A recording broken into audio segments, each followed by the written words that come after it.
car tu es Dieu, au-dessus de la terre. Mesdames et messieurs, bon matin. Nous sommes mercredi le 9 février, donc on avance, on est au milieu de la semaine. C'est ma joie de commencer cette semaine avec vous, avec les séries de titres bibliques. Donc, ce matin, nous sommes toujours dans Job. Nous lirons Job 7, le verset 1 jusqu'au verset 21. Donc, c'est la suite de réponse de Job à Eliphaz. Donc, je lis pour vous. Le sort de l'homme sur la terre est celui d'un soldat, et ses jours sont ceux d'un mercenaire. Comme l'esclave subit après l'ombre, comme l'ouvrier attend son salaire, ainsi j'ai pour partage des mois de douleur, j'ai pour mon lot de nuits de souffrance. Je me couche et je dis, quand me lèverai-je? Quand finira la nuit? Et je suis rassasié d'agitation jusqu'au point du jour. Mon corps se couvre de verre et d'une croûte terreuse. Ma peau se crevasse et se dissout. Mes jours sont plus rapides que la navette du tisserand.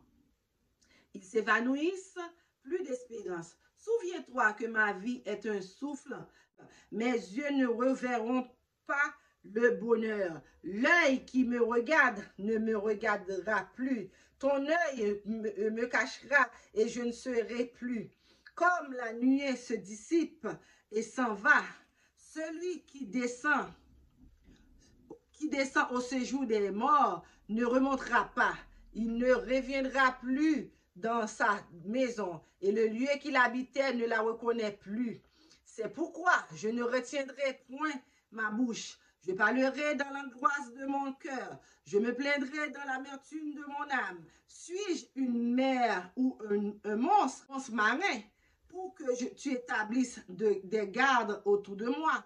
Quand je dis, mon lit me soulagera, ma couche calmera ma douleur, c'est alors que tu m'effraies par des songes, que tu m'épouvantes par des visions. Ah, je voudrais être étranglé, je voudrais la mort plutôt que ces eaux. Je les méprise, je ne vivrai pas toujours. Laisse-moi, car ma vie n'est qu'un souffle. Qu'est-ce que l'homme que tu en fasses tant de cas et pour que tu dédaignes prendre garde à lui, pour que tu le visites tous les nuits, tous les matins, pour que tu l'éprouves à tous les instants. Que cesseras-tu d'avoir le regard sur moi? Quand me laisseras-tu le temps d'avaler ma salive? Si j'ai péché, qu'ai-je pu te faire, gardien des hommes? Pourquoi me mettre en but à tes traits? Pourquoi me rendre à charge à moi-même? Que pardonnes-tu mon péché et n'oublies-tu mon iniquité? Car je vais me coucher dans la poussière et tu me chercheras et je ne serai plus. Amen, amen. Vous voyez, Job parle avec son ami, mais je pense qu'il parle avec Dieu. Parce que, vous voyez, il parle en parabole avec son ami parce qu'il s'adresse ici là avec Dieu. Parce qu'il dit, quel est l'homme pour que tu te souviens de lui? Ok? Donc, ici on voit dans la continuité des réponses qu'il donne à son ami et en parabole pour parler avec Dieu. Il expose plein de choses. Il dit, qui es-tu? Qui moyen pour penser avec moi tous les matins, pour faire me rêver, les mourir, est-ce qu'il m'a pas encore là?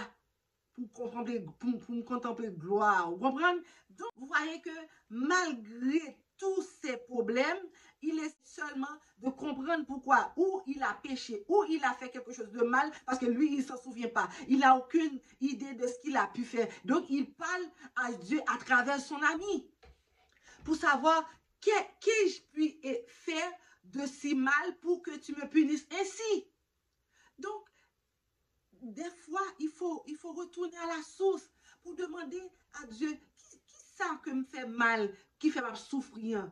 Parce que bien souvent, à cause de nos études, à cause de nos rangs sociaux, à cause de la hauteur du milieu où on vient, on se croit, on hausse le menton pour dire que non, c'est pas mon droit d'aller me baisser devant Dieu. Ah ouais! ah ben, tu prends la place de Dieu. Tu te mets plus haut que Dieu. Dieu te fait passer par des épreuves. Et puis toi, tu dis, oh, je ne vais pas demander pourquoi. Je vais trouver la solution moi-même. Mais c'est toi le Dieu. Mais trouve-le. Trouve la solution. Trouve la solution. Si tu es Dieu, trouve la solution. Non, il te fait passer par ces épreuves-là pour retourner à la source, pour lui demander pourquoi je dois subir ces épreuves-là. Quel est ton plan pour moi? Parce que chaque épreuve Dieu a un plan pour toi.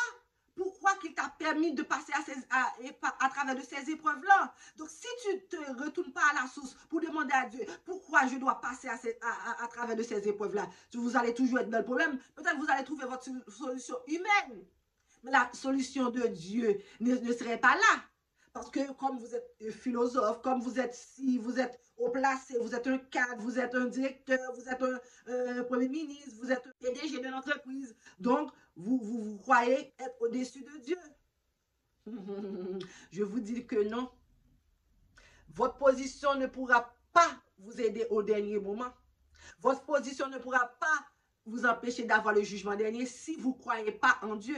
Si vous ne mettez pas vos espoirs tout dans l'amour de Dieu pour votre vie. Si vous prenez la place de Dieu, il n'aura pas d'endroit où mettre dans votre vie. Si vous ne laissez pas l'espace à Dieu, comment il va faire pour entrer dans votre vie? La première chose à faire, c'est de laisser l'espace à Dieu pour qu'il rentre dans votre vie et puis changer les choses, les situations pour vous. Au même titre qu'il l'a fait pour moi et ma famille, il peut le faire pour vous aussi. Donc, laissez la place à Dieu pour qu'il puisse vous aider dans les circonstances de la vie, dans les problèmes de la vie, dans l'amertume, dans la douleur, dans la séparation, dans la mort, dans le divorce que vous vivez. Laissez la place à Dieu et il va prendre le combat pour vous. Il a dit, venez à moi, vous tous qui êtes chargés, fatigués, je vous donnerai du repos. Alors, venez à Dieu maintenant, il va vous donner du repos dans votre âme. Vous allez voir comment vous allez marcher léger parce que le problème que vous portez depuis des années ne sera plus parce qu'il l'aura dans son dos. Laissez Dieu agir pour vous. Laissez Dieu prendre le contrôle de votre vie et vous verrez comment la situation va changer. L'amertume va se changer en joie et en délivrance. Comme il a fait pour moi, il peut le faire pour vous. Seulement, laissez Dieu rentrer dans votre vie et la situation va changer pour toujours.